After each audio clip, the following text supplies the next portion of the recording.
Маса секілді бойыңдағы энергияңды теспей сорып алатын адамдар болады. Олар да вампирден кем емес. Менің күйеуім сондай адам еді.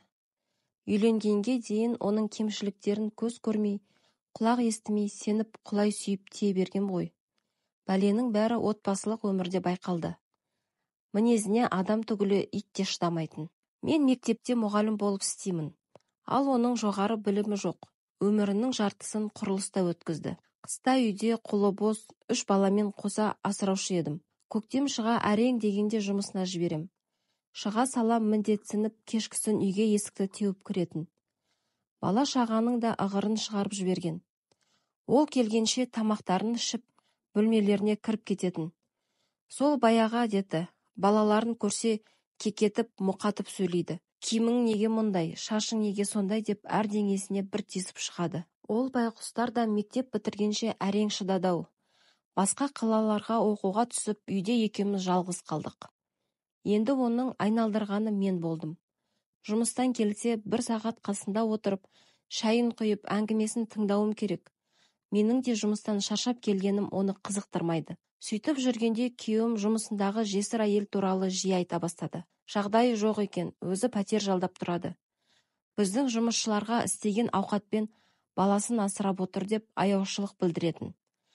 Бір күні сол әйелді менің әкемнен қалған пәтерге тұрғызуымды өтінді.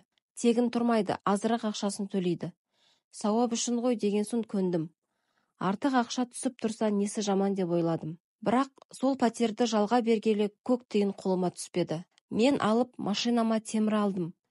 Беріп еді өткенде пәленшенің тойына апара салдым деп мың сылтау ойлап табатын.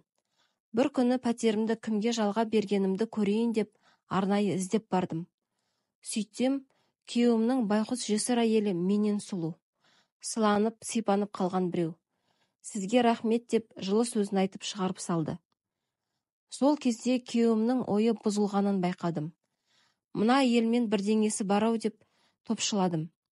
Өйткені күйеуім мені бұл үйде ешкім тыңдамайды, мені қолдамайсыңдар, артқа тартасыңдар. Мен мына үйде бақытсызбын деген әңгіме айта бастады. Келгенде шеке басы тырысып қалады.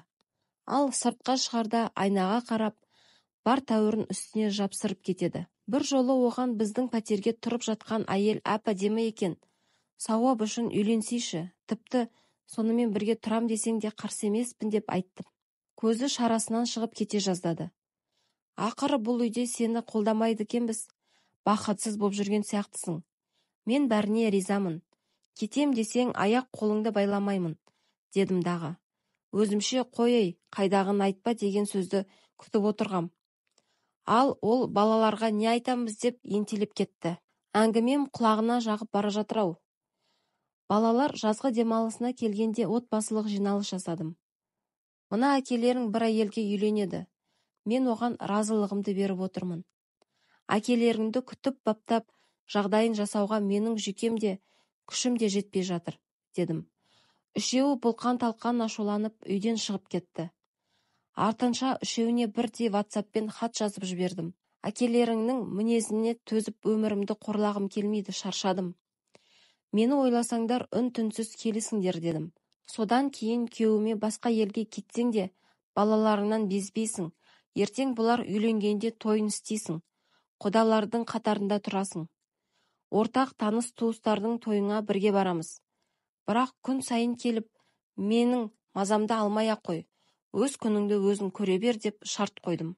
Ол шартымды қуана-қуана қабылдап, бетімнен кезек-кезек сүйіп, киім-кешегін жинап, сол күні көшіп кетті. Мен оны осылай босаттым. Алғашқы 2-3 күн елегізіп жаман болдым. Осынша жылым текке өткен екен.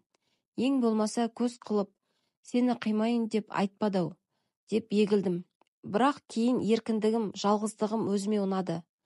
Қалаған кезде тұрам, тамақ пісті ме, шайын әкел деп діңкілдейтін ешкім жоқ. Арада 2 жыл өткенде үлкен балам келін келіп қуантты. Қыз тұрмысқа шықты. Соңында бәрінде күйеуім қасымда болып, тойдың шығынын көтерісті. Қазір тәп-тәтті 2 немерем бар. Жұмыстан үйге асығып жетем. Жаным тынышталып, күннен күнге жақсарып жатқандаймын. Күйеуім де немересін көру үшін аптасына 1 рет келіп тұрады. Ағайындардың тойында да бірге жүреміз. Тек мен оның алдындағы міндетімнен құтылдым.